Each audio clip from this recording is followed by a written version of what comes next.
Hello प्यारे बच्चों, तो कैसे हैं? उम्मीद करते हैं कि आप सभी बहुत अच्छे होंगे और शानदार तरीके से परीक्षा की तैयारी कर रहे होंगे। जैसा कि आपको पता चल गया होगा कि 26 सितंबर को आपके मैथ का अर्धवार्षिक परीक्षा होने वाला है और अर्धवार्षिक परीक्षा में मैं ये ताल ठोक के कह सकता हूँ कि जो मैं आपके लिए मैथ क्वेश्चन का सीरीज लेकर आया हूँ, इस क्वेश्चन से एक भी बाहर क्वेश्चन आपको नहीं दिखेगा।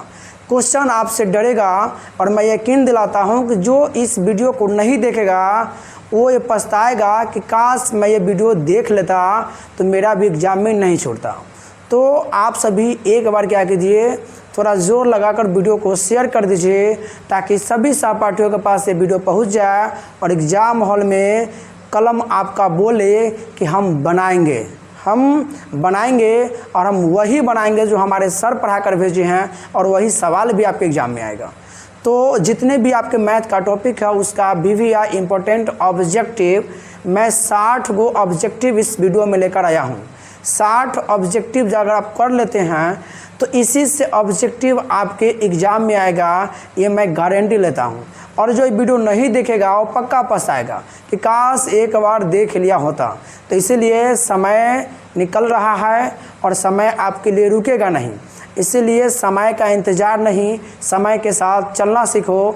और चलिए अपने वीडियो की शुरुआत करते हैं। हम भी और आप भी समय के साथ चलते हैं और एक एक सवाल को ट्रिक के माध्यम से सोल्व करना आपको सिखाएंगे और जोरदार तरीके से उसका ऑपरेशन करेंगे।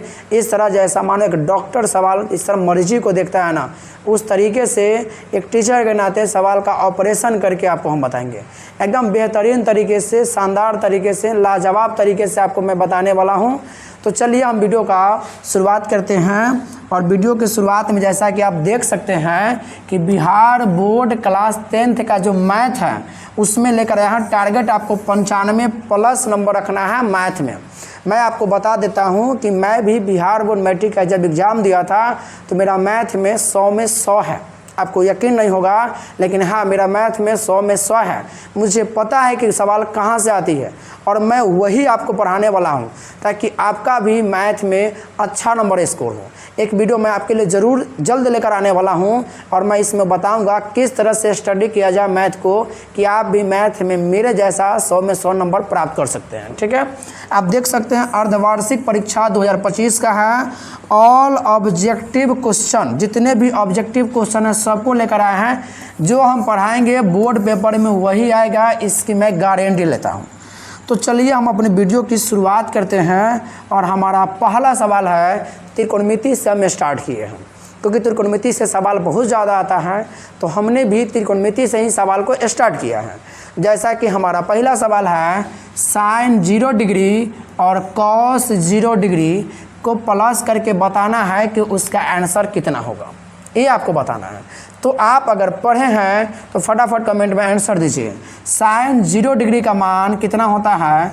तो साइन 0 डिग्री का मान 0 होता है और कॉस 0 डिग्री का मान 1 होता है। 0 और 1 को जोड़ेंगे तो हमारा आंसर आएगा 1 और आंसर 1 कहाँ है? तो ऑप्शन नंबर सी में है। तो हमारा ऑप्शन नंबर सी क्या हो गया? सही हो गया।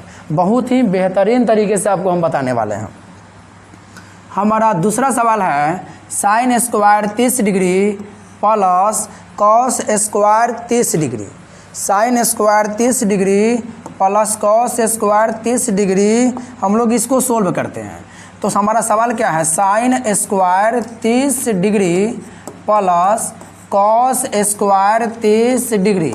अब आपको पता होना चाहिए कि साइन 30 का मान कितना होता है। तो एक ट्रिक याद रखिएगा, साइन 30 मतलब साइंटिस्ट और साइंटिस्ट होता है हाफ पागल। हाफ पागल यानी वैज्ञानिक को पहले पगला कहा जाता था। तो हाफ पागल मतलब हाफ इसका मान होता है, इसका स्क्वायर कर दिए। और कॉस 30 का मान होता है √3/2 होता है, तो इसका भी स्क्वायर कर देंगे।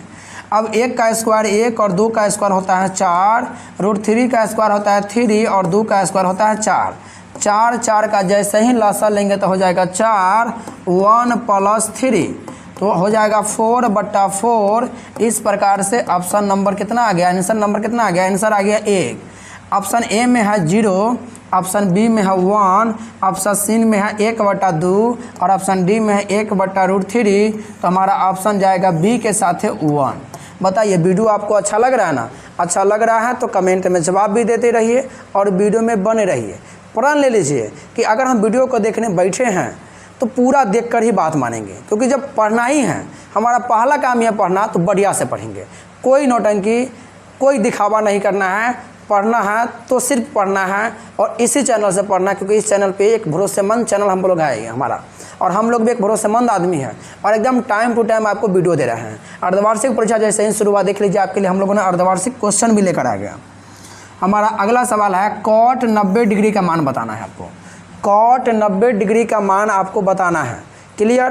तो कॉट 90 डिग्री का मान कितना होता है कमेंट में बताइए। सीधा सीधा इसका ऑप्शन पूछा है, इसमें कोई सोल्व करने वाली बात नहीं है। क्या होता है? ऑप्शन ए में है 1, ऑप्शन बी में है 1/√3, ऑप्शन सी में है 0 और ऑप्शन डी में है इन्फिनाइट, मतलब अपरिभाषित। तो tan से आप याद रख सकते हैं। tan 0 डिग्री का होता है 0, 30 डिग्री का होता है 1/√3, 45 का होता है 1 और 60 का होता है कितना? 45 का 60 का होता है √3 और 90 का होता है इन्फिनाइट। उसका सीधा उल्टा कर देते हैं तो क्या हो जाएगा? जब tan 90 हमारा इन्फिनाइट है और यहाँ पूछा है कॉट 90, तो tan 0 होगा और tan 0 का मान कितना होता है? 0। तो ऑप्शन नंबर कहाँ चला गया? सी के साथ चला गया। ठीक है, तो हमारा ऑप्शन कौन हो गया? ऑप्शन नंबर सी हो गया। अगला सवाल हमारा है tan स्क्वायर 45 डिग्री -1 का आपको बताना है। tan स्क्वायर 45 डिग्री -1 का, तो tan स्क्वायर 45 डिग्री का जो मान है वो आपको रखना है। तो tan 45 डिग्री का मान 1 ही होता है मेरे प्यारे बच्चों। तो 1 है तो 1 के स्क्वायर और -1, तो 1 का स्क्वायर 1 होता है। 1 - 1 कितना हो गया? 0। बहुत ही बेहतरीन तरीके से सवाल को बना रहे हैं। इसका आंसर क्या हो गया? ऑप्शन नंबर बी हो गया 0। बहुत आसान है और त्रिकोणमिति से बहुत ही आसान सवाल आपके एग्जाम में आता है और हम भी एकदम बेसिक से एडवांस तरफ जाएंगे।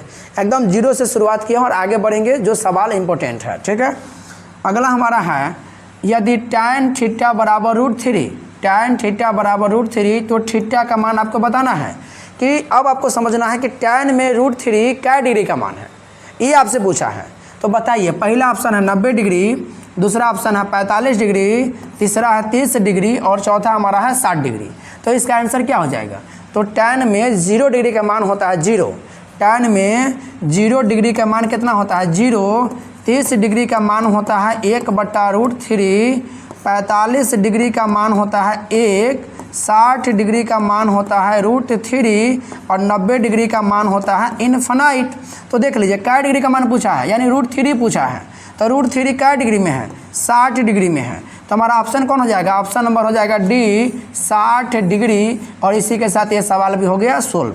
हम सिर्फ ऑप्शन ही आपको नहीं बता रहे हैं, ऑप्शन के साथ साथ उसका कॉज भी बता रहे हैं, ताकि आपका जो याद किए हैं वो थोड़ा तरोताज़ा हो जाए, और तरोताज़ा हो जाएगा तो इससे अच्छा क्या हो सकता है। ठीक है, अगला है 1/√3 किसका मान है? 1/√3 आपसे पूछा है किसका मान है। तो सबसे पहली बात, ऑप्शन को छांटना सीखिए। बहुत ही बेहतरीन तरीके से ऑप्शन को छांटेंगे। 1/√3 दो चीज़ में आता है, एक तो आता है tan में और दूसरा आता है कॉट में। तो जब tan और कॉट में आता है तो हम भी ऑप्शन tan और कॉट को ही देखेंगे, बाकी देखने की आवश्यकता नहीं है। तो पहला ऑप्शन में साइन है, कहानी ख़त्म। दूसरा ऑप्शन में कॉस है, कहानी ख़त्म। अगला भी कॉस है, कहानी ख़त्म। तो बच गया ऑप्शन नंबर सी, और ऑप्शन नंबर सी है, सीधा जाने दीजिए। अगर सोल्व करते हैं तो पाई का मान 180 डिग्री होता है। 180 डिग्री में जब 6 से भाग लगाएंगे तो कितना हो जाएगा? 6 × 3 = 18, 30 डिग्री। और tan 30 डिग्री का ही मान होता है 1/√3। लेकिन अगर समझदार है तो जब tan वाला ऑप्शन एक होता है, आगे क्यों जाना? लगाइए, आगे बढ़िए, काम से मतलब रखिए, ज़्यादा कुछ देखना ही नहीं है। अगला सवाल है, यदि 3 थीटा बराबर 90 डिग्री, तो आपसे पूछा है cos थीटा का मान। तो ज़रा दिमाग लगाइए, 3 थीटा है, 3 गुना में इधर आएगा तो कहाँ होगा? भाग में होगा। तो कटेगा 30 × 90, इन थीटा का मान कितना हो गया? 30 डिग्री हो गया। अब कॉस की जगह पर कॉस और थीटा है 30 डिग्री, तो 30 डिग्री। और कॉस से 30 डिग्री का मान आपसे पूछा है, तो ऑप्शन में है 1/2, √3/2, 1/√2 और 2/√3। तो बताइए कॉस से 30 डिग्री का मान कितना होता है? तो कॉस से 30 डिग्री का मान होता है √3/2। ठीक है, कॉस 30 डिग्री का मान होता है √3/2। ये भी सवाल सोल्व हो गया। बहुत अच्छा सवाल आपको हम लेकर आए और हम ये भरोसा दिलवाते हैं कि जो सवाल अभी हम लोग बना रहे हैं एग्ज़ाम में पेपर में वही सवाल छपा मिलेगा। आपको आश्चर्य होगा कि हम एग्ज़ाम देने आए हैं कि घर पर बैठ के सर का वीडियो देख रहे हैं। ठीक है, दूसरा सवाल है, यदि ए और बी दो ऐसे न्यून कोण हो, न्यून कोण बोला है हो कि साइन ए बराबर कॉस बी, तब ए प्लस बी का मान कितना होगा। इस सवाल को ध्यान से समझिए, ये सवाल का टाइप बदल के आ सकता है। जब भी बराबर वाला चिन्ह दिखेगा तो आपको दो चीज़ याद रखना है कि जो हमारा साइन होता है ये हमारा साइन कॉस के उल्टा चलता है। साइन जो है साइन थीटा कॉस थीटा के उल्टा चलता है। टैन जो है टैन हमारा कॉट थीटा के उल्टा चलता है। और जो सेक थीटा है ये सेक थीटा कॉसेक थीटा के उल्टा चलता है। क्लियर। अब ये आपको 3 चीज़ देख लेना है। जैसे ही साइन इधर कॉस हो, टैन इधर कॉट हो, सेक इधर कॉसेक हो और थीटा का मान पूछे बीच में बराबर कहे तो आपको ये भी होगा 90 और ये भी होगा कितना 90, यानी 45 डिग्री पर दोनों बराबर होगा। तो जब 45 डिग्री पर दोनों बराबर होगा तो क्या बोला, ए और प्लस बी का मान, तो ए भी 45 है और बी भी 45 है, तो 45 कितना हो जाएगा 90 हो जाएगा। तो ऑप्शन नंबर किसके साथ जाएगा, सी के साथ हो जाएगा। अगला सवाल हमारा है, यदि साइन थीटा बराबर कॉस थीटा, देखिए सवाल आ गया, अभी जो हमने आपको बताया वही सवाल है। यदि साइन थीटा बराबर कॉस थीटा तो थीटा का मान बोला पूछा है। हमने आपको 3 चीज़ बताया कि साइन थीटा हमेशा किसके उल्टा चलता है, तो कॉस थीटा के उल्टा चलता है। टैन थीटा जो है ये किसके चलता है, तो कॉट थीटा पे चलता है। और जो सेक थीटा है ये चलता है कॉसेक थीटा पर। जब भी इस तरह से बराबर दिखे, थीटा का मान आपसे पूछे तो 45 डिग्री के एंगल पर ही बराबर होता है। तो हमारा आंसर कौन हो जाएगा, ऑप्शन नंबर ए 45 डिग्री, और यही सही है। ठीक है, यानी इतना समझ लीजिए ये थीटा और ये थीटा मिलेगा तो 90 डिग्री बनता है। अगर ये जगह 30 है तो ये जगह कितना होना चाहिए, 60 होना चाहिए, तब तो दोनों मिल करके 90 बनाएगा। तो इस प्रकार देखना है। लेकिन बराबर किस कंडीशन में होगा, तो बराबर 45 और 45 के कंडीशन में होगा जब थीटा कहेगा तब। अगर ऐसे कहता कि साइन 30 डिग्री के बराबर है तो साइन का उल्टा होता है कॉस, और 30 में कितना जोड़े कि 90 पूरेगा, सर 60 जोड़ेंगे तो 60 डिग्री हो गया। लेकिन यहाँ पे एंगल दिया है तब, लेकिन यहाँ एंगल नहीं दिया है। इनका कितना डिग्री पर बराबर होगा, तो हमेशा 45 डिग्री पर बराबर होता है। तो हम उसका बेसिक भी आगे देख लिए। आगे चलते हैं।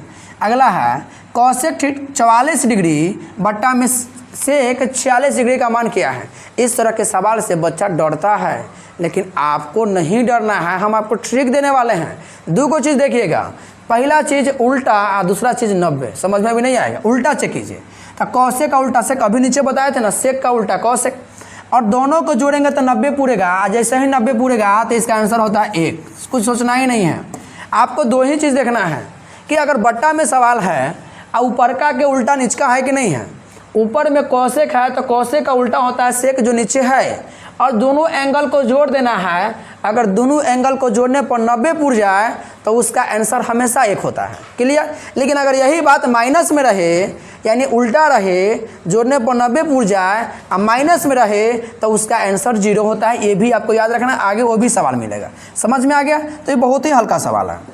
अगला सवाल है, यदि tan a प्लस बी बराबर √3, यदि tan a प्लस बी बराबर √3 और tan a माइनस बी बराबर 1/√3, तो आपसे a और b के मान पूछा है।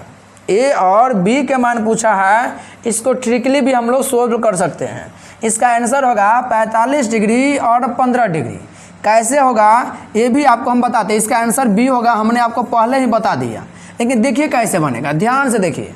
यहाँ पर है tan a प्लस बी बराबर √3। हम ऑब्जेक्टिव की तरह से बना रहे हैं, सब्जेक्टिव पे नहीं जा रहे हैं। तो आपको सोचना है कि tan में √3 क्या डिग्री का मान है, ये आपको सोच लेना है। तो इधर क्या बचेगा, a प्लस बी बराबर, इधर अगर tan a प्लस बी है तो tan में √3 क्या डिग्री के मान है, तो tan में √3 60 डिग्री के मान है। तो tan a प्लस बी बराबर लिखेंगे tan 60 डिग्री। tan से tan खत्म हो जाएगा तो क्या बचेगा, a प्लस बी बराबर 60 डिग्री होगी। अब जैसे इधर वैसा ही सोचना है कि tan में 1/√3 का डिग्री का मान है, तो tan में 1/√3 30 डिग्री का मान है, तो tan से tan गायब हो जाएगा, तो बचेगा tan का डिग्री 30 डिग्री। तो यहाँ पे क्या लिख देंगे, a माइनस बी बराबर क्या डिग्री हो गया, a माइनस बी बराबर हो गया 30 डिग्री। अब समीकरण 1 मान लेंगे, इसको 2 मान लेंगे और दोनों समीकरण को जोड़ देंगे। जैसे ही जोड़ेंगे प्लस माइनस खत्म हो गया, 2a हो गया, 60 30 होता है 90, 60 30 होता है 90, 2 से कटेगा तो a का मान कितना हो गया 45। अब a का मान जैसे ही समीकरण 1 में रखेगा, a का मान समीकरण 1 में आपको रखना है, समीकरण 1 में रखने पर तो एक हमारा क्या है, a plus B equal to 60, तो a का मान है 45 प्लस b बराबर हो गया 60, तो b बराबर क्या हो गया 60, अब माइनस 45 घटेगा तो आएगा 15 डिग्री, तो a का मान हो गया 45 डिग्री और b का मान हो गया 15 डिग्री। ये भी सवाल बन गया। और आजकल के बोर्ड एग्जाम में भी इसी टाइप का सवाल पकड़ा है, क्योंकि हल्का तो पूछत तो थक गया है और इस तरह का सवाल पकड़ा है ताकि विद्यार्थी को कन्फ्यूज किया जाए। लेकिन आपको जब यहाँ पे आप पढ़ रहे हैं तो आपको कन्फ्यूज नहीं कर सकता है, क्योंकि हमने आपको पहले ही बता दिया। चलते हैं अगला सवाल पे। अगला सवाल है cos 90 डिग्री माइनस ए। सीधा सीधा आपसे फार्मूला पूछ दिया है, ये फार्मूला है और फार्मूला आपसे पूछ दिया है। आप फार्मूला पढ़े होइएगा, साइन 90 माइनस थीटा बराबर होता है cos थीटा, पढ़े हैं। अब इसका उल्टा cos 90 माइनस थीटा होता है क्या थीटा, साइन थीटा। अगर आप त्रिकोणमिति नहीं पढ़े हैं तो इसी चैनल पर आपको त्रिकोणमिति भी हम पढ़ाने वाले हैं, ठीक है।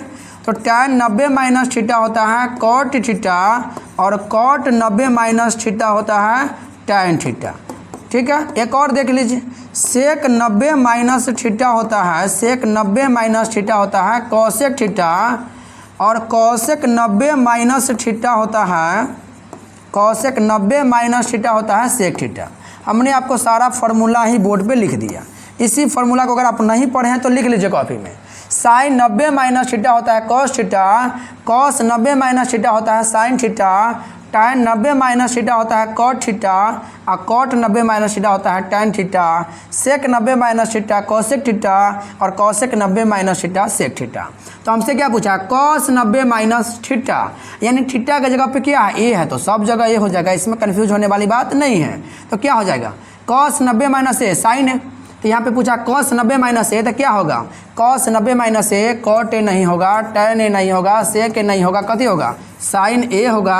और हमारा ऑप्शन नंबर बी के साथ चला गया। तो आपको हम साथ में फार्मूला भी बता रहे हैं। अगर एक सवाल आ रहा है तो उस सवाल से रिलेटेड जितना भी सवाल आ सकता है आपको हम बता रहे हैं। मेरा मकसद यही है कि आपसे एक भी सवाल न छूटे, ठीक है। अगला सवाल हमारा है, देखिए ये सवाल आपको हम बताए थे, बट्टा वाला जैसे ही सवाल देखना है बस आंसर 1 बताए थे ना। बट्टा वाला जैसे ही सवाल देखेंगे आंसर 1 कैसे, लेकिन कुछ कंडीशन है, उल्टा होना चाहिए। साइन का उल्टा कॉस होना चाहिए, तो उल्टा है। 63 और 27 को जोड़ेंगे तो हमको 90 पूरना चाहिए, तो 90 है। तो जब 90 है तो घबराना नहीं है, हमको सीधा आंसर उठा लेना है 1, जो ऑप्शन नंबर कहाँ चला गया, बी के साथ चला गया, ठीक है, बन गया। अब जो है त्रिकोणमिति का जो सवाल था हम लोगों ने उसे बना लिया। अब चलते हैं जो हमारा सवाल आने वाला है अर्धवार्षिक परीक्षा में, नियामक ज्यामिति का।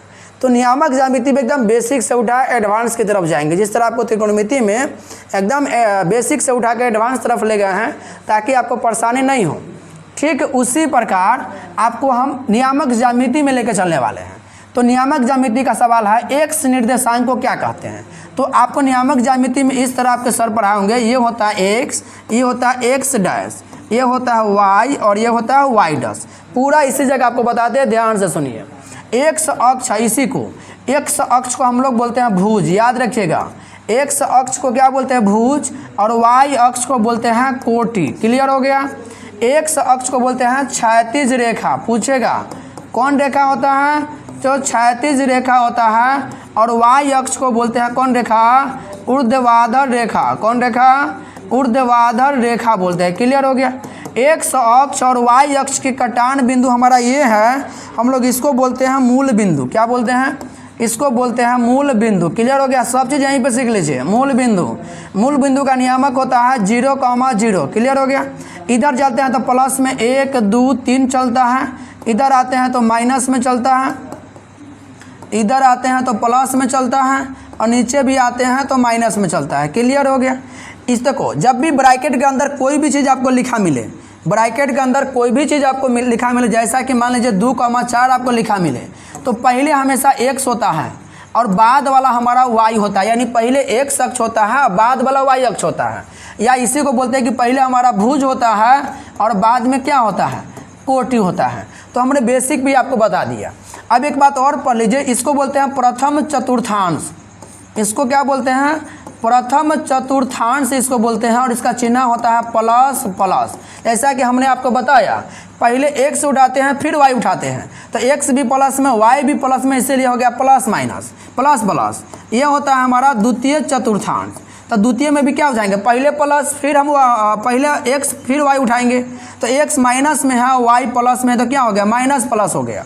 ये आ गया तृतीय।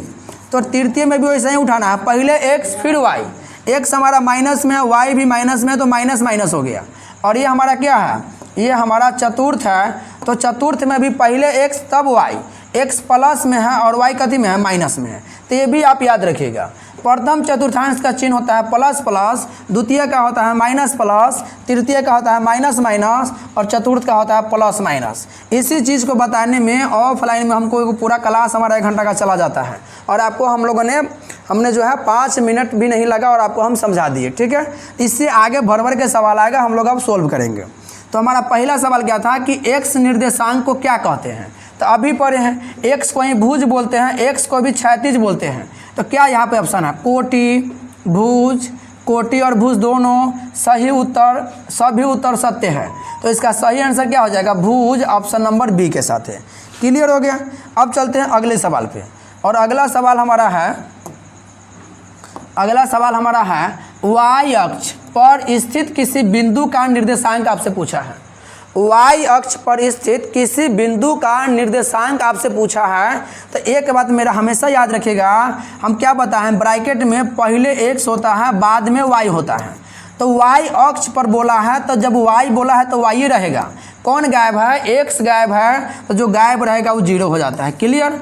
अगर यहाँ पर कहता है x अक्ष, तो x का हमारा x रहता, y गायब रहता, तो y क्या हो जाता है, 0 हो जाता। आप ऐसे पकड़ लीजिएगा। तो y अक्ष बोला है तो y वाला हमारा y ही होगा, x हमारा हो जाएगा 0, जो कहाँ है, ऑप्शन नंबर बी में है 0, y। तो इस तरीके से इस सवाल को भी आप सोल्व कर दीजिएगा। अगला हमारा है कार्तीय तल में स्थित किसी बिंदु 3,-4 के कोटि का मान आपसे पूछा है, और एक सवाल इससे पक्का आता है, आपसे भुज या कोटि पूछ सकता है। तो हमने आपको क्या बताया, ब्रैकेट में पहले x होता है बाद में y होता है। x को ही बोलते हैं भुज और y को बोलते हैं कोटि। तो बाद में हमको कोटि बोला है, तो बाद वाला चेक करेंगे। तो बाद वाला हमारा कौन है, -4 है। तो -4 है, तो -4 क्या हो जाएगा, कोटि हो जाएगा। तो ऑप्शन नंबर कौन हो गया, ऑप्शन नंबर ए हो गया -4। अगर इसी सवाल में आपसे भुज बोलता तो x वाला हमारा भुज होता है, तो x वाला कितना था, 3 था, तो हमारा भुज हो जाता है कितना, 3 हो जाता है। लेकिन कोटि बोला है तो कोटि वाला ही ऑप्शन लेना है। अब चलते हैं अगले सवाल पे। बिंदु 4,-3 किस पाद में है, यानी उसी को बोलते हैं चतुर्थांश, कि किस चतुर्थांश में है। जैसा कि हमने आपको पीछे बताया, क्या बताया, यहाँ पर देख लीजिए, बैक चलते हैं, क्या बताया। देखिए पहला में क्या होता है, प्लस प्लस, दूसरा में माइनस प्लस, तीसरा में माइनस माइनस, और चौथा में होता है प्लस माइनस। तो हमारा सवाल क्या बोला है, सवाल है बिंदु 4,3, यानी 4 के पहले भी प्लस और 3 के पहले भी प्लस। तो प्लस प्लस हमारा किस चतुर्थांश में होता है, प्रथम में होता है। तो आंसर क्या हो गया, पहला। अगर द्वितीय आता तो द्वितीय में क्या होता है, द्वितीय में होता है माइनस प्लस, ये भी सीख लीजिए, आगे आएगा। तृतीय में होता है माइनस माइनस, क्लियर। तृतीय में क्या होता है, तृतीय में होता है माइनस माइनस, ये आपको याद रखना है। और चतुर्थ में क्या होता है, प्लस माइनस। ठीक है, चारों आपने हम क्या किया, आपको हम बता दिए। सवाल बहुत अच्छे हैं और बहुत अच्छे तरीके से आपको हम बता भी रहे हैं। ठीक है, तो आपके जितने भी सहपाठी हैं, जो भी अर्धवार्षिक परीक्षा देना चाहता है, देना क्या है, जितना भी होगा सब देगा, सबको भेज दीजिए, क्योंकि एग्जाम में यही सवाल आएगा जो आपको हम पढ़ा रहे हैं, यही सीधा सेम टू सेम छापा मिलेगा आपको। ठीक है, इसीलिए कहीं और जाने की आवश्यकता नहीं, आप आराम से देखो, यही सवाल से आपको वहाँ पे मिलेगा। अगला सवाल है बिंदु 2,3 और 4,1 के बीच की दूरी ज्ञात करना है। तो जब बीच की दूरी ज्ञात करना मतलब दूरी सूत्र लगाना है।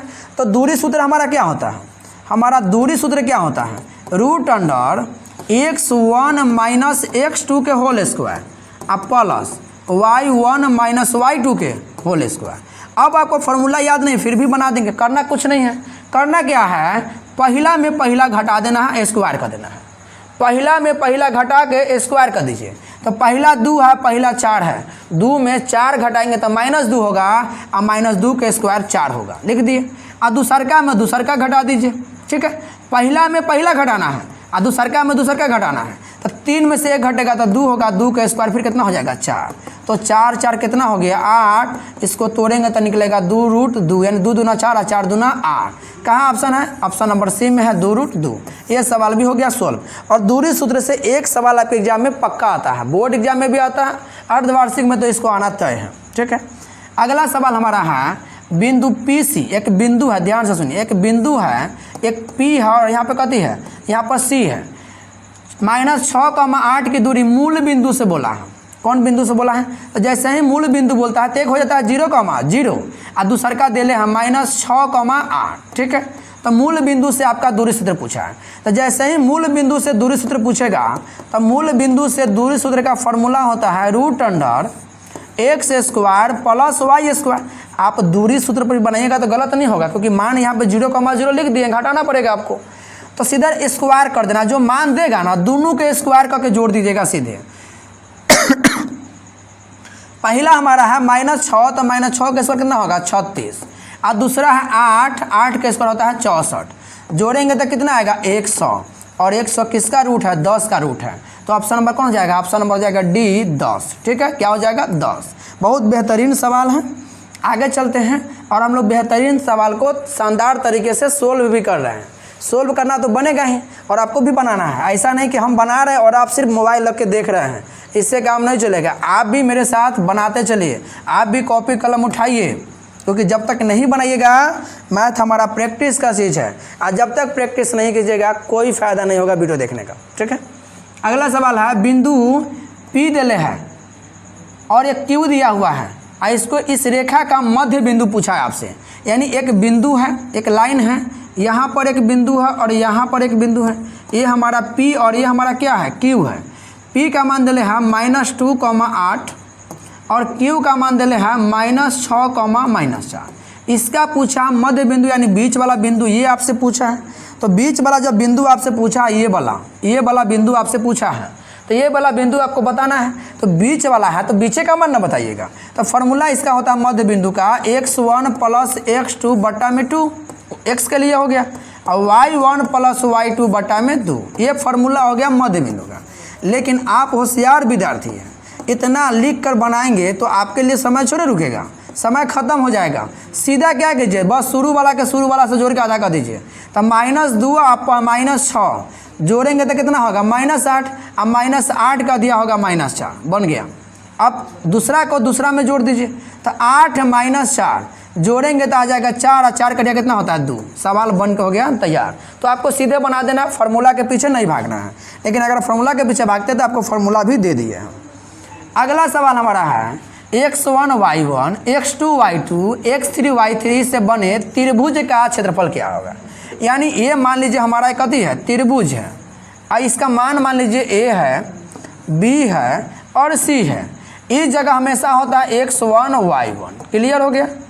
यहाँ पर होता है x2 y2 होता है और यहाँ होता है x3 y3 होता है।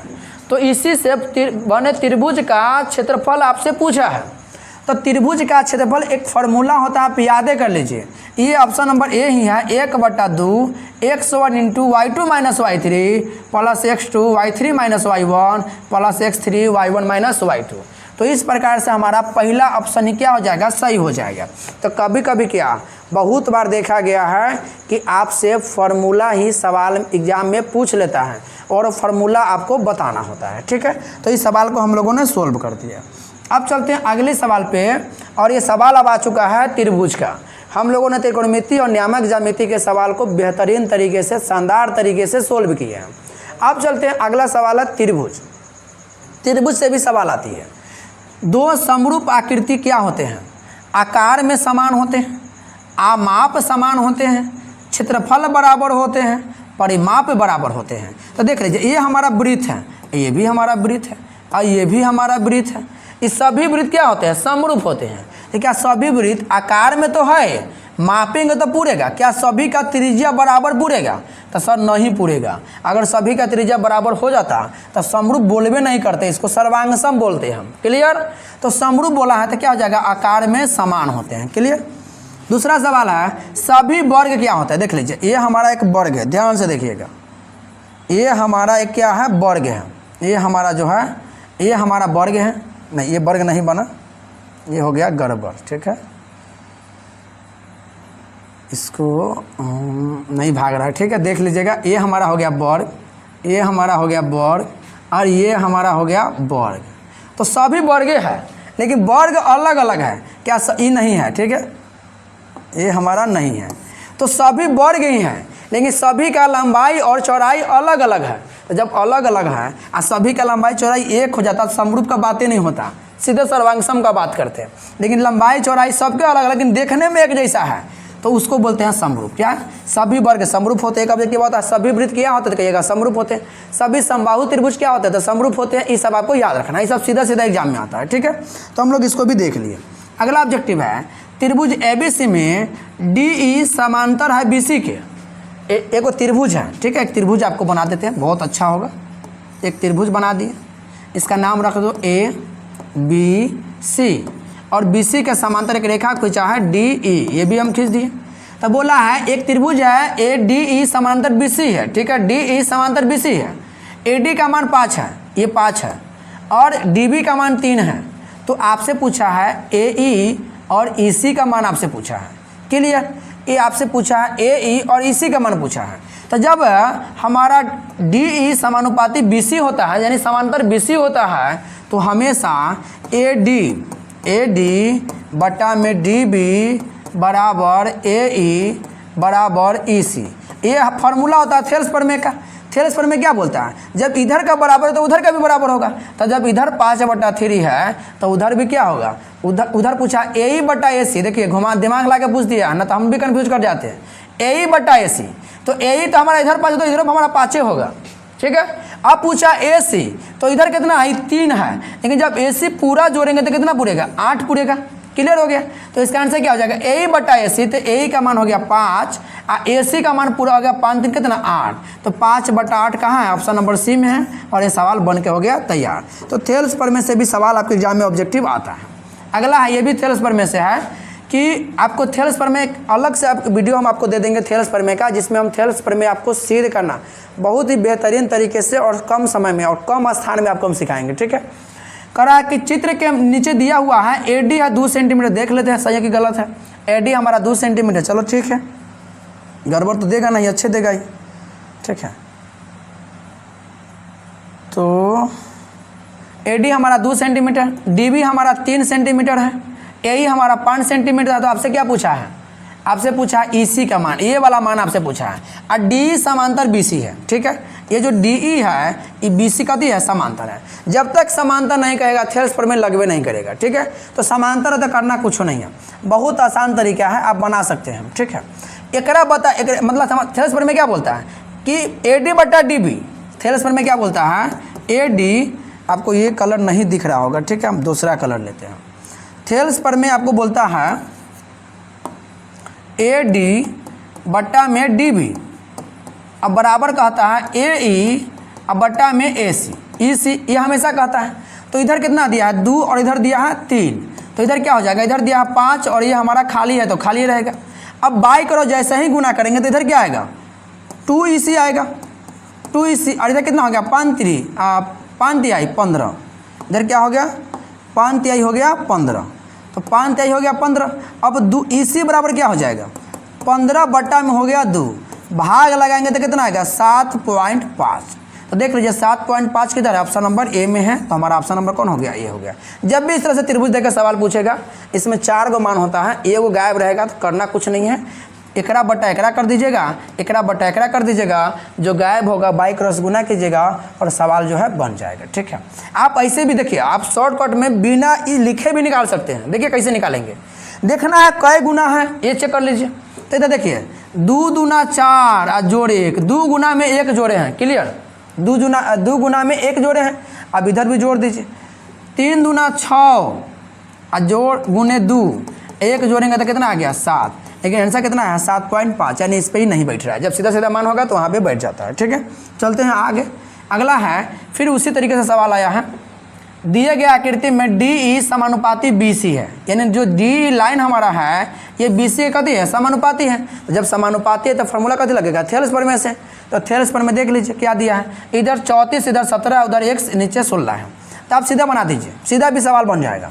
17 दूना 34, 17 दूना कितना होता है, इधर 2 गुना तो इधर भी 2 गुना, तो 16 गुना 2 का दे जाएगा 32। ऑप्शन नंबर कहाँ है, बी में। तो बिना थेल्स प्रमेय लगाए भी आप ऐसे ही सवाल को सोल्व कर सकते हैं। अगला सवाल हमारा है, 2 समरूप त्रिभुजों की 2 संगत भुजाएं 3:5 के अनुपात में हो, तो इन त्रिभुजों के क्षेत्रफलों का अनुपात क्या होगा। इस सवाल जैसे ही बच्चा देखता है डेरा जाता है, कितना बड़ा सवाल, क्या करे, करना कुछ नहीं है। जैसे ही क्षेत्रफल कहेगा, क्या कहेगा, याद रखिए, क्षेत्रफल कहेगा तो बस सीधा स्क्वायर कर देना है। 3 का स्क्वायर 9, 5 का स्क्वायर 25, सवाल बन गया 9:25, ऑप्शन नंबर ए। ठीक है, क्षेत्रफल कहेगा तो स्क्वायर कर देंगे, और क्षेत्रफल देगा, भुजा पूछेगा तो देखेंगे किसका स्क्वायर है। क्या देखेंगे, देखेंगे ये किसका स्क्वायर है, वही हमारा आंसर हो जाएगा। और इस जो क्वेश्चन है ना, मक्खन वाला क्वेश्चन है, छाना छानाया हुआ क्वेश्चन है, एग्जाम में सीधा सीधा पेपर में दिखता है, छोटकू आँख रहेगा फिर भी आपको दिख जाएगा। इस सवाल से कोई खोजना नहीं पड़ता है, क्वेश्चन पकड़ेगा आंसर दिख जाएगा इसका। तो इस सवाल से बहुत अच्छा होता है। अगला है, फिर देख लीजिए उल्टा, अभी बताए थे ना, उल्टा सवाल भी आ गया। 2 समरूप त्रिभुजों के क्षेत्रफल देले है, अब भुजा पूछा है, तो क्या बताए थे, देखेंगे केकरा वर्ग है, 64 किसका है तो 8 का, 25 किसका है तो 5 का, बन गया 8:5, अनुपात में नहीं तो बट्टा में देखेंगे 8/5, ऑप्शन नंबर सी।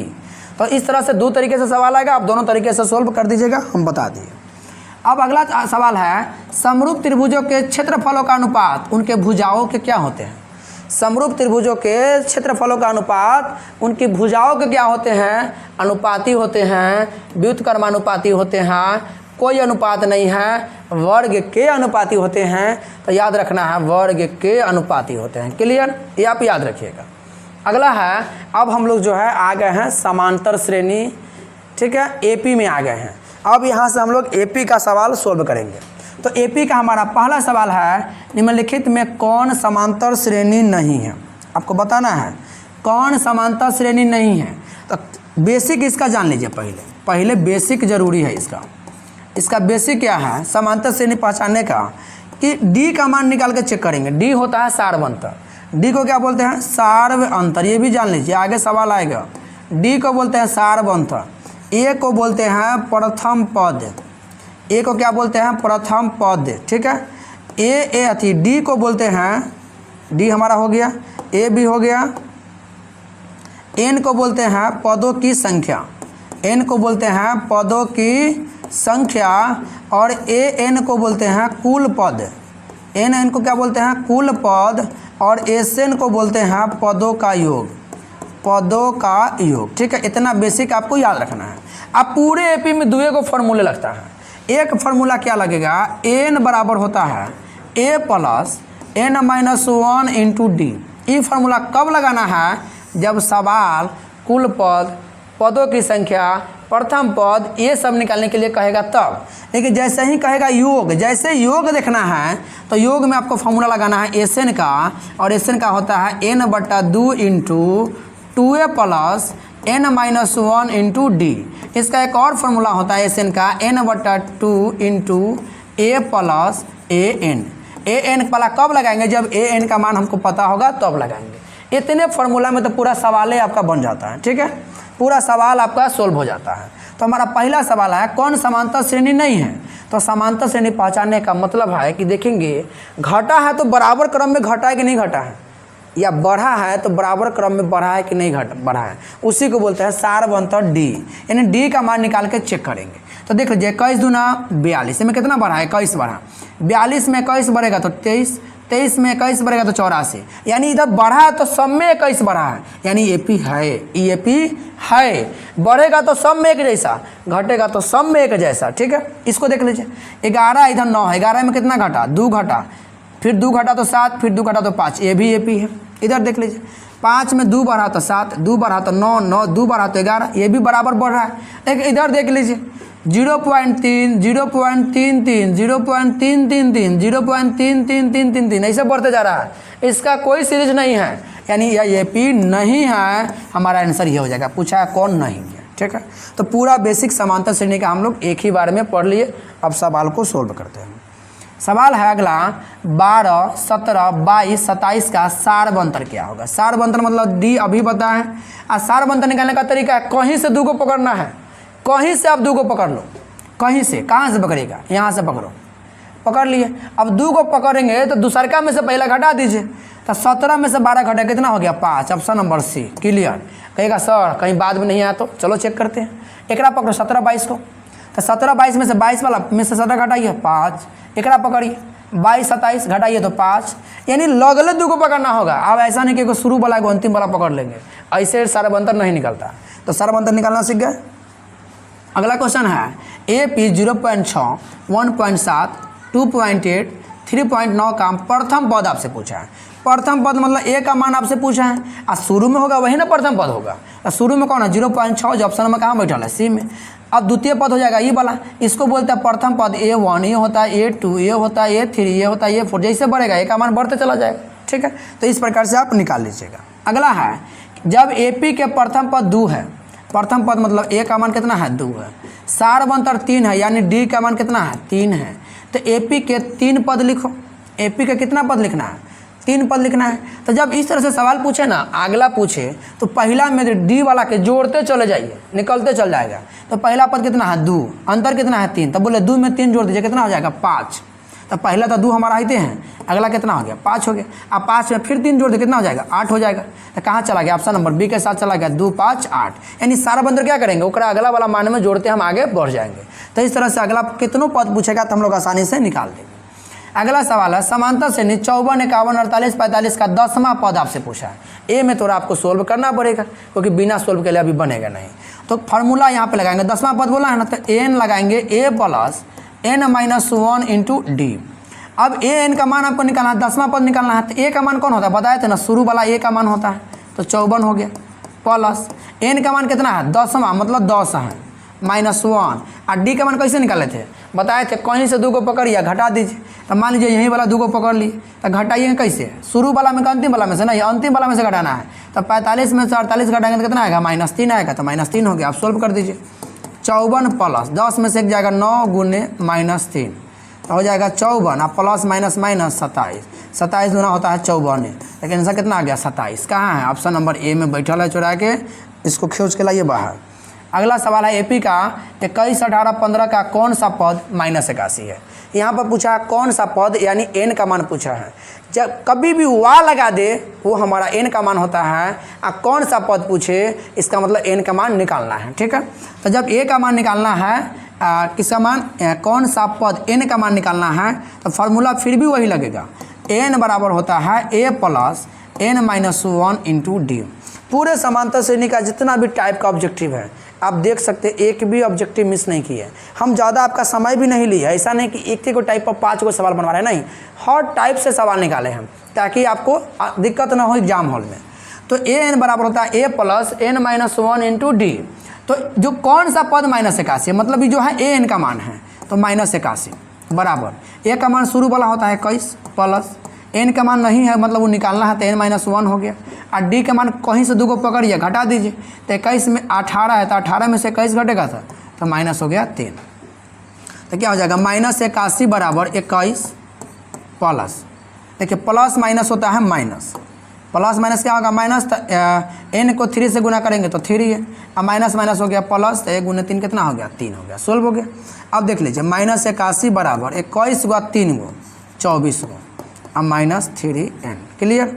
तो देख लीजिए -81 24 प्लस में नहीं आएगा तो माइनस बराबर हो गया -3n। तो -4 1 हो गया 5, 8 और 2 10 हो गया, 8 2 10 हो गया। अब -3 गुना में इधर आएगा तो माइनस भाग में, माइनस माइनस कट गया, काटेंगे तो 3 तिहाई 9 और 3 तिहाई 9 और 3 पचे 15, यानी n का मान कितना आ गया 35 आ गया। जो ऑप्शन नंबर कहाँ है, तो ऑप्शन नंबर B में बैठा हुआ है, ऑप्शन नंबर B हो गया 35। क्लियर। अगला सवाल है ए पी 2 7 12 का 10वां पद क्या होगा। आपसे 10वां पद आपसे पूछा है, तो फार्मूला फिर वही लगाइए, एन बराबर होता है a plus n minus 1 into d. A का मान होता है शुरू वाला 2 है, एन का मान 10वां है मतलब 10 माइनस 1 और डी का मान कहीं से 2 को ऊपर घटा दीजिए, तो 7 में से 2 घटेगा तो हो गया 5। तो 2 प्लस 10 में से एक जाएगा 9 और 9 पचे 45, तो 45 और 2 कितना हो गया 47। ऑप्शन नंबर हो गया सी। ठीक है, इसी के साथ हाँ नहीं अभी और है, एपी का और सवाल बचा हुआ है। 0 और 50 के बीच विषम संख्याओं का योग पूछा है। 0 और 50 के बीच विषम संख्याओं का योग पूछा है। अब तो यहाँ दिक्कत है भाई, अब 0 से 50 के बीच में कौन लिखेगा विषम संख्या। देखिए 1 होता है, कितने होता है 1 होता है, 3 होता है, 5 होता है, 7 होता है, 9 होता है, इतना कब तक लिखेगा, ये तरीका गया। अब देखिए क्या होता है, जब कभी भी विषम संख्या पूछेगा तो करना कुछ नहीं है, आधा होता है, सम भी आधा होता है, विषम भी आधा होता है। तो 0 से 25 के बीच में कितना होगा, आधा कितना होगा 25, 25 को सम है, 25 को कती है विषम है। अब विषम संख्या के योग का फार्मूला होता है सीधा एन स्क्वायर। क्या होता है एन स्क्वायर होता है, तो सीधा 25 का स्क्वायर कितना हो गया 6 से 25, सीधा बन गया ऑप्शन नंबर बी। और ये सवाल आने की पूरी संभावना है। अगला सवाल है प्रथम एन प्राकृत संख्याओं के प्राकृतिक विषम संख्याओं का योग पूछा। देख लीजिए उस पर फार्मूला भी पूछ दिया। तो प्राकृतिक विषम संख्याओं का योग का फार्मूला कितना है एन स्क्वायर, अभी बताएं। ठीक है, अगला है अब हम लोग आ गए हैं द्विघात समीकरण में। ठीक है, हम लोगों ने 3 टॉपिक कवर किया, त्रिकोणमिति, नियामक ज्यामिति और त्रिभुज, और त्रिभुज के साथ साथ समांतर श्रेणी, 4 टॉपिक हम लोगों ने कवर कर लिया। ठीक है, अब आते हैं द्विघात समीकरण में। हमारा द्विघात समीकरण का पहला सवाल है व्यापक रूप क्या होता है। तो द्विघात समीकरण का व्यापक रूप क्या होता है, पहला है x square plus b x plus c बराबर 0, a x square plus b x plus x square कोई नहीं, तो इसका ऑप्शन हो जाएगा पहला। ठीक है, ये हमारा व्यापक रूप है क्योंकि इसका अधिकतम पावर 2 है, अधिकतम पावर इसका भी 2 है उसका भी 2 है, लेकिन वो व्यापक रूप नहीं है। ठीक है, अगला सवाल है कौन द्विघात समीकरण नहीं है, कौन द्विघात समीकरण नहीं है। तो द्विघात समीकरण कौन नहीं होगा, जिसका अधिकतम पावर 2 नहीं होगा, वही हमारा द्विघात समीकरण नहीं होगा। चलिए चेक करते हैं, 4 ऑप्शन है। अब चारों ऑप्शन को बिना तोड़े नहीं बनने वाला है। ठीक है, तोड़ना पड़ेगा। तो पहला ऑप्शन को हम पहले तोड़ रहे हैं, तो पहला को तोड़ेंगे तो a माइनस बी का होल स्क्वायर पर तोड़िए, तो एक्स स्क्वायर माइनस होता है 2ab, माइनस क्या होता है 2ab, अब प्लस हो गया बी स्क्वायर प्लस 1 और 2x माइनस 3, तो एक्स स्क्वायर 2 दूना 4x प्लस 4 प्लस 1 और 2x माइनस हो गया 3, तो x square minus 4x plus में 2x इधर आएगा तो माइनस में 2x, 4 1 5, इधर आएगा 3, तो कितना हो गया सीधे 8, सीधे 8 कर दिए। तो x square minus 6x plus 8 बराबर 0। ये द्विघात समीकरण है, ये तो है, तो ये तो है लेकिन पूछा नहीं है। ठीक है, आगे चलते हैं, इसको चेक करते हैं। इसको चेक करेंगे दूसरका को, तो x को 2x से गुना करेंगे तो 2x square plus 3x, clear. उधर से एक्स स्क्वायर इधर आएगा तो माइनस में हो गया, माइनस 1 बराबर 0। तो 2x स्क्वायर में एक एक्स स्क्वायर चल जाएगा तो बचेगा कितना आपका बचेगा x square, clear, plus 3x minus 1 बराबर क्या हो गया 0। तो ये भी हमारा है, ये भी नहीं होगा, कराइन नहीं है।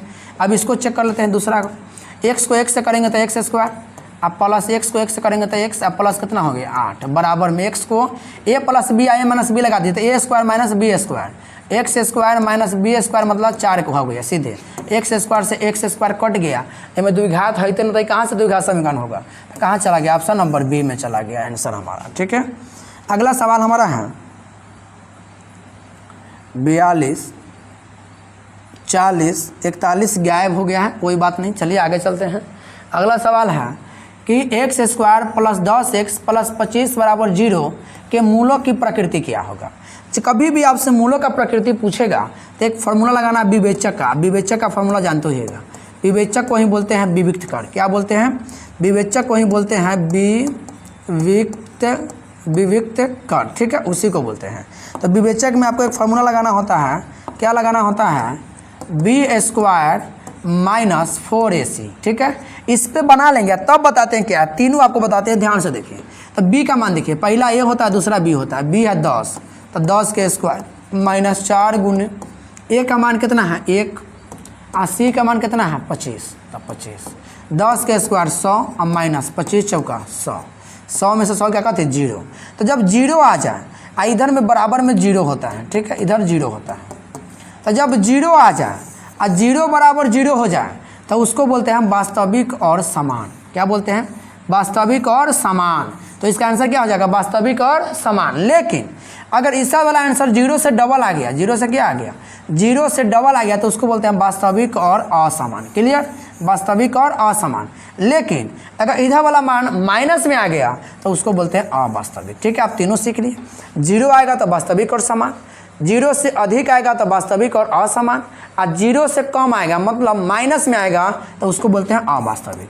तो तीनों टाइप के सवाल हम लोगों ने इस पर देख लिया। हमारा अगला क्वेश्चन है, यदि x बराबर 1 और y बराबर 1 तो समीकरण इतना में a का मान ज्ञात कीजिए। कुछ बात नहीं, बस समीकरण उतारो। ax माइनस 2y बराबर 10। एक्स वाई का मान पुट कीजिए, आपका a का मान निकल जाएगा। तो x का मान 1 है तो 1 माइनस 2 गुने 1 बराबर 10। तो a माइनस 2 बराबर 10। तो a बराबर क्या हो जाएगा? 10 प्लस में इधर आएगा तो 2। तो a का मान कितना आ गया? 12। ठीक है, तो हमारा आंसर कौन हो गया? ऑप्शन नंबर सी हो गया 12। ठीक है, अगला सवाल हमारा है, और अगला सवाल है x प्लस वाई बराबर 3 और 3x माइनस 2y बराबर 4 के हल है। यानी x और y का मान आपसे पूछा है। ठीक है, इसका मान पूछा है, x और y का मान आपसे पूछा है। तो क्या करेंगे? ऑप्शन बाई चले या सोल्व कर दे?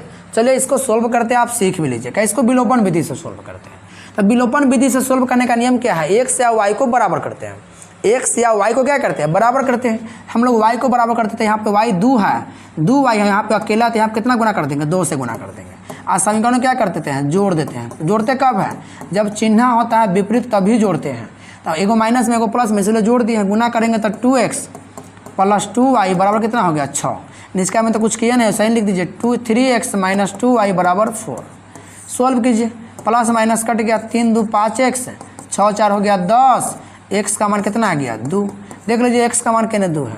तो एक गो ऑप्शन है x का मान 2 वाला, तो फिर आगे क्यों जाना? यही पे लटक जाते हैं। ऑप्शन नंबर ए हो गया। ठीक है, अगला है समीकरण युग्म इतना और इतना के हल है। जब भी हल पूछे, ठीक है, ग्राफ पूछे, रेखा पूछे, इस तरह का जब भी पूछे, संगत असंगत पूछे, अविरोधी विरोधी आश्रित पूछे, तो एक फार्मूला आपको दिए थे। फार्मूला होता है a1 बटा a2 बराबर होता है b1 बटा b2 और बराबर होता है c1 बटा c2। इसी पर आपको जाना है, यानी पहला बटा पहला। तो पहला में 1 है, इधर -3 है, तो 1 बटा हो गया -3 बराबर दूसरा बटा दूसरा, 2 बटा कितना है? 2 बटा -6, 2 बटा कितना हो गया? -6 और बराबर 5 बटा 1। क्लियर? 2 तिहाई 6, तो 1 बटा -3, 1 बटा -3 और 5 बटा 1। इसमें पहला तो बराबर है, अंतिम वाला बराबर नहीं है। तो जब अंतिम वाला बराबर नहीं है तो उसके हल कोई हल नहीं होते हैं। ठीक है, इसके हल होंगे कोई हल नहीं। अब एक यहीं पे सब सीख लीजिए। ठीक है, पहला वाला बराबर नहीं होगा तो कोई हल नहीं। इस पूछेगा संगत की असंगत तो बोलिएगा असंगत। ये पूछेगा अविरोधी विरोधी की आश्रित तो बोलेंगे ये हमारा विरोधी है। क्लियर? यहाँ तक पूछेगा ऐसा ग्राफ का ऐसा कौन रेखा में बनेगा? तो एक समांतर रेखा में बनेगा। तीनों सीख लिए। अगर तीनों बराबर हो, कौन बराबर हो? a1 बटा a2, b1 बटा b2 और c1 बटा c2, तीनों बराबर हो तो इसका ग्राफ बनता है संपाती। क्या बनता है? संपाती। हल होते हैं अनगिनत। हल क्या होते हैं? अनगिनत। ये होते हैं संगत और ये होते हैं आश्रित। क्लियर? पूरा चीज़ एक गो में क्लियर हो गया। अगर a1 बटा a2 में अब b1 बटा b2 और c1 बटा c2, आप देख रहे हैं कि एक ही सवाल पे आपको हम सारा चीज़ बता दे रहे हैं। ठीक है, पहला बराबर नहीं होता कब क्या करेंगे? तो जब पहला बराबर नहीं हो तो इसको बोलते हैं क्या? अविरोधी। क्या बोलते हैं? अविरोधी। हल कितने हैं? तो एक हल है। इसी को बोलते हैं अद्वितीय हल। ग्राफ कैसा बनेगा? तो प्रतिच्छेदी बनेगा। क्लियर? संगत है कि असंगत? तो ये है संगत। तो सारा चीज़ आपने क्या किया? देख लिया। अब सवाल जो भी आएगा चलिए हम लोग बनाते चलते हैं। अगला सवाल है, यदि दो चरों में दो रैखिक समीकरणों के हल अनंत हो तो आलेख कैसा बनेगा? देख लीजिए, हल कैसा हो? अनंत हो। देखिए हल कहाँ अनंत वाला है? अनगिनत को ही बोलते हैं अनंत। ठीक है, तो ग्राफ कैसा बनेगा, ग्राफ कैसा बन रहा है, क्या बन रहा है, समपाती, क्या बन रहा है, समपाती ग्राफ हमारा बन रहा है। तो ऑप्शन क्या हो जाएगा, 2 समांतर रेखाएं, 2 प्रतिच्छेदी रेखाएं, 2 समपाती रेखाएं, तो क्या हो जाएगा, 2 समपाती रेखाएं बन जाएगा। अगला है रैखिक समीकरण युग में इतना और इतना के पूछा है, अविरोधी है, विरोधी है कि आश्रित है। तो अभी ने फार्मूला दिए हैं A1 बटा A2, B1 बटा B2 और C1 बटा C2। तो पहला बटा पहला तो 1 बटा 2, 3 बटा -5 और हो गया -4 बटा -1, माइनस से माइनस कट जाएगा। तो पहला ही बराबर नहीं है, तो जब पहला बराबर नहीं हो तो पहला है अविरोधी, विरोधी, आश्रित, कोई नहीं। जब पहला बराबर न हो तो क्या होता है, अविरोधी होता है। आप देखिए, आपको हम पीछे बताए हैं, जब पहला बराबर न हो तो उसे बोलते हैं अविरोधी। बहुत ही बेहतरीन तरीके से हम लोग मेहनत कर रहे हैं आपके लिए, ताकि अर्धवार्षिक एग्जाम में भी आपको न लगे, आपको ये न लगे कि हमने नहीं पढ़ा है, आपको लगे कि हमने वही पढ़ा है जो एग्जाम में आता है। तो जब हम लोग आपके लिए मेहनत कर रहे हैं तो आप लोग भी मेहनत कीजिए। लंबा वीडियो देख के बीच में भागने का कोशिश नहीं कीजिएगा, बीच में भागे तो लटके, जहाँ भागा के लटक जाएगा, इसीलिए लटकना नहीं है। जब हम पढ़ा रहे हैं तो आपको भी पढ़ना है, हिम्मत नहीं हारना है, ठीक है। बहुत करीब हम लोग पहुँच चुके हैं, 60 का ऑब्जेक्टिव है, हम लोग 45 नंबर पर आ चुके हैं, ठीक है। अगला सवाल भी देख लिए, 46 भी, 47 भी देख लिए हैं। चलते हैं 48 पर। द्विघात बहुपद के शून्यकों की संख्या होगी। इसका आंसर हम नहीं देंगे, इसका आंसर आपको कमेंट में देना है, और कमेंट में आंसर भी देना है, साथ में को दिल भी भेजना है कि सर बहुत अच्छा लग रहा है, ठीक है। इसी तरह का सवाल हम लोग को भी प्रेरणा मिलेगा और हम लोग भी बहुत सवाल अच्छे अच्छे लेकर आपके लिए आएंगे। तो द्विघात बहुपद के शून्य कितने होते हैं आपको बताना है कमेंट में, हम छोड़ दिया आपके लिए। अगला है निम्नलिखित में कौन बहुपद नहीं है।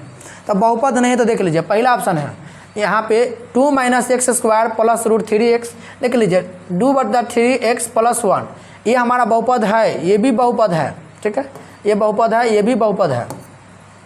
x³ ये भी बहुपद है, लेकिन 1/x + 1 ये हमारा बहुपद नहीं है। क्यों नहीं है, आपसे सवाल आएगा ना कि क्यों नहीं है। इसीलिए नहीं है क्योंकि चर मान कति में है, बटा में है। जब चर मान बटा में हो, चर मान रूट में हो और चर मान के पावर बटा में हो तो कभी बहुपद नहीं होता है, ये बात आप याद रखिएगा। अगला सवाल है बहुपद इतना के मूलों का गुणनफल। किसका गुणनफल, मूलों का गुणनफल। मूलों मतलब शून्यकों का गुणनफल। आप फॉर्मूला बताए हैं C/A, C/A, जैसे गुणनफल रहेगा C/A। C का मान है 1 तो 1, और A का मान कितना है 4 तो 4, 1/4। ऑप्शन नंबर कहाँ चला गया, C के साथ। क्लियर, ठीक है। अगला सवाल है द्विघात बहुपदों के मूलों का योग और गुणनफल दोनों दिले हैं। मूलों का योग मतलब अल्फा प्लस बीटा बराबर कितना दिले हैं 2, और गुणनफल कितना दिले हैं अल्फा × बीटा बराबर दिले हैं -15, ठीक है। और द्विघात बहुपद जो हमारा है, इस तरह से द्विघात बहुपद का एक ऑब्जेक्टिव आता है कि द्विघात बहुपद ज्ञात करो। तो एक फार्मूला होता है द्विघात बहुपद का, x² - alpha plus beta x plus alpha × beta. सीधा मान बैठा देना, सवाल बन जाता है। x² अल्फा प्लस बीटा 2 है तो 2x और प्लस अल्फा × बीटा है -15। सोल्व हो गया, x² - 2x प्लस -15, ठीक है। तो हमारा ऑप्शन क्या होगा, x² - 2x -15, जो ऑप्शन नंबर कहाँ है, ऑप्शन नंबर डी में है। और ये सवाल भी हो गया सोल्व। चलते हैं अगला सवाल पे। अगला सवाल हमारा है द्विघात बहुपद इतना के शून्यक अल्फा बीटा हो तो अल्फा प्लस बीटा घुमा के नहीं, अल्फा प्लस बीटा का ही मान होता है -b/a, ठीक है। आपको सीधा बैठा देना है -b/a, इसी को बोलते हैं शून्यकों का योगफल। तो माइनस के जगह पे माइनस, b का मान कितना है तो -1 पहले से है, और a का मान भी हमारा 1 ही है, तो माइनस माइनस हो गया प्लस 1/1 होता है 1, जो ऑप्शन नंबर कहाँ छुपल है, ऑप्शन नंबर सी में छुपल है, ठीक है। बहुत अच्छे तरीके से आपको हम समझा रहे हैं, हम नहीं उब रहे हैं, तो आप लोग भी वीडियो देखकर मत उबिए, ठीक है। आप लोग भी देखते रहिए और कमेंट करते रहिए कि आपको कैसा लग रहा है। अगला सवाल है द्विघात बहुपद के मूलों का योग और गुणनफल क्रमशः। देखिए ये सवाल हम लोग बना लिए थे, शायद सवाल दोबारा आ गया है, ठीक है, इसको छोड़ देते हैं। अगला सवाल हमारा है, ये भी हम बना लिए थे। अगला सवाल है निम्नलिखित में कौन अभाज्य संख्या है। कौन संख्या पूछा है आपसे, अभाज्य संख्या पूछा है। तो अभाज्य संख्या में उसी संख्या को बोलते हैं जिसके 2 ही गुणनखंड होते हैं, 2 से अधिक गुणनखंड होते हैं, उसको भाज्य संख्या बोलते हैं। तो 8 का देखिए, 8 का क्या है, 1 है, 2 है, 4 है, 8 है। 11 के 1 और 11 है, 9 के 1 है, 3 है, 9 है, 15 के 1 है, 3 है, 5 है, 15 है। सब के 2 से अधिक गुणनखंड है, लेकिन 11 के 2 ही गुणनखंड है, 1 और 11, तो यही हो गया हमारा अभाज्य संख्या। अगला सवाल है 26 और 91 का मौसा आपसे पूछा है। मौसा क्या होता है? वह बड़ी से बड़ी संख्या जो दी गई संख्या को पूरी तरह विभाजित कर दे। चलते हैं ऑप्शन भाई सीधे बनाते हैं। दोनों को कौन काट रहा है? 13, 13 दूना 26, 13 7 91 काट दिया। 7, 7 दोनों को नहीं काटेगा, 2 भी दोनों को नहीं काटेगा, तो ऑप्शन कौन हो गया? 13 हो गया, सीधा सी बात है। अगला सवाल है 96 के अभाज्य गुणनखंड। 96 के अभाज्य गुणनखंड क्या है ये आपसे पूछा है। तो क्या करना है? सीधा इसको तोड़ देना है। जब भी अभाज्य गुणनखंड पूछेगा तो इसको तोड़ दीजिए। तोड़ेंगे तो कितना से टूटेगा? 2 से 48, 2 से 24, 2 से 12, 2 से 6 और 2 से 3 तोड़ दिए। अब इसको सजा दीजिए 1 2 3 4 5, 2 के पावर 5 और 3 के पावर 1। ये हो गया अभाज्य गुणनखंड के फॉर्म में। किधर है? 2 के पावर 5 और 3 के पावर 1। ऑप्शन नंबर सी है, 2 के पावर 5 3 के पावर 1। और ये सवाल हो गया बन के तैयार। किसी पूर्णांक m के लिए सम संख्या का रूप आपसे पूछा है। तो सम संख्या चाहे वो विषम संख्या, सम संख्या का रूप पूछा और क्या पूछा है? विषम संख्या का रूप पूछा है। तो सम संख्या में 2 बढ़ता है। देखो अगर 2 लेते हैं तो 2 के बाद कितना आता है? तो सर 4 आता है। 4 के बाद 6, 6 के बाद 8, सीधा सी बात है। तो कितना बढ़ रहा है? 2 बढ़ रहा है। तो 2 बढ़ रहा है तो देख लीजिए 2 हमारा कहने हैं m + 2, 2m, 2m + 1 और 2m - 1। तो कौन ऑप्शन होगा? m + 2, क्योंकि कितना बढ़ रहा है? हमारा 2 बढ़ रहा है। तो 2 बढ़ रहा है तो हमारा यही हो जाएगा सम संख्या का रूप। ठीक है। अगला ऑब्जेक्टिव हमारा है निम्नलिखित में से किसका दशमलव प्रसार शांत है। तो शांत का पहचानने का फॉर्मूला बताए थे, क्या होगा? 2 और 5 के पावर में होगा। 2 के पावर n और 5 के पावर n, p बट्टा 2 के पावर n गुने 5 के पावर क्या होता है? m होता है। यही फॉर्मूला दिए थे, p बट्टा 2 के पावर n गुने 5 के पावर n। इस फॉर्म में है तो शांत है और इस फॉर्म में नहीं है तो शांत नहीं है। यानी p को कुछ नहीं करना है, q को तोड़ना है, अभाज्य गुणनखंड का विधि से तोड़ना है। 2 आएगा फिर भी शांत, 5 आएगा फिर भी शांत और 2 और 5 आएगा फिर भी शांत। ठीक है, चलिए तोड़ते हैं। ऊपर वाला से मतलब है, नीचे वाला से मतलब है। 88 को अगर हम तोड़ते हैं हम लोग तो 2 से 44, 2 से 22 और 2 से 11, 11 आ गया, कहानी खत्म। हमको नहीं चाहिए 11। 13 बटा 210, 210 को तोड़ दीजिए। 210 को तोड़िए। 2 से 1, 105, 3 से 3 3 9, 3 5 15, 3 आ गया, ये भी गया, कहानी खत्म। हमको सिर्फ 2 5 या दोनों चाहिए, इसके अलावा कुछ और नहीं चाहिए। इसको तो 15 बटा 16 7 कटने वाला होगा तो पहले काट देते हैं। 5 तिहाई 15, ये हो जाएगा 5 तिहाई 15, 5 दूना 10 और 0। ठीक है, इधर है 110, तो 110 में हमारा 2 से 55 आ जाएगा तो कहानी खत्म हो गया। तो आप इसी को तोड़िएगा तो 2 और 5 के फॉर्म में आएगा तो हमारा दशमलव प्रसार इसका ही क्या हो जाएगा? शांत हो जाएगा। चलते हैं अगले सवाल पे। अगला सवाल हमारा है 0.5 पर रेकरिंग बराबर में वाट। तो एक सवाल आपको हम पिछला वीडियो में बताए थे, जब भी रेकरिंग कहता है 0.5 पर रेकरिंग बोला है तो रेकरिंग कै गो अंक पर है? 1 अंक पर है, तो नीचे बैठता है 1 अंक, 1 9 और हो जाता है कहानी खत्म। 5 बटा 9 हमारा इसका क्या हो गया? Answer option number A. अगर मान लीजिए 2 अंक पर 0 पॉइंट रहता, 2 3 पर रेकरिंग रहता तो क्या लिखते? 23 और 2 को पाया था नीचे कै गो 9? 2 गो 9। जितना पर रेकरिंग होगा उतना 9 लिखते हैं।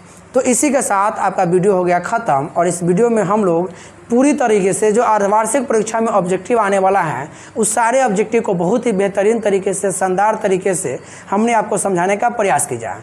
हमने आपको बहुत ही मेहनत से समझाया है। एक बार रिक्वेस्ट है कि अगर वीडियो आपको पसंद में आया है तो कमेंट में एक दिल भेजिएगा और लिखिएगा I love live care online classes और अपने प्यारे सहपाठियों को वीडियो सेंड कर दीजिएगा। फिर मिलते हैं हम अर्धवार्षिक परीक्षा की तैयारी को लेकर एक नए वीडियो में। और नया वीडियो आपको बहुत हर दिन आपको मिलेगा। साइंस का भी मिलेगा, सोशल साइंस का भी मिलेगा, हिंदी का, संस्कृत का, एक नहीं 3 4 को वीडियो मिलेगा।